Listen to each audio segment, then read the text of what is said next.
So yeah, comedy. This is one of the biggest topics I love to talk about. I'm not talking to anyone. I'm talking to on my phone, on my video. But maybe this will get released one day when I have no self confidence. So yeah, comedy. Something I love. I love making people laugh. It's basically what I've been doing my whole life to make friends. I've always said if I was never funny or did all the shit I do, like make jokes on my expense, do weird stuff, I would not have any friends. Zero. Because get rid of all that. I'm not really that interesting a person. Just an emo. Well, I'm not. I'm not an emo. I'm just kind of sad all the time. So yeah, I mean, one thing that pisses me off about comedy today is how people are so hypersensitive.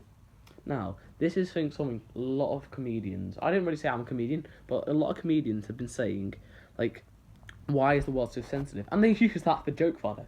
But my problem is, there'll be one day, probably in about 10, 20 years, where comedy will probably not even be able to exist. Because everyone will be so sensitive to everything that they'll just won't be able to make jokes about.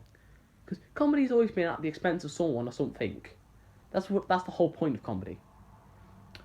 And there's so many people today that can't take jokes. It's like I learned to develop tough skin as a child.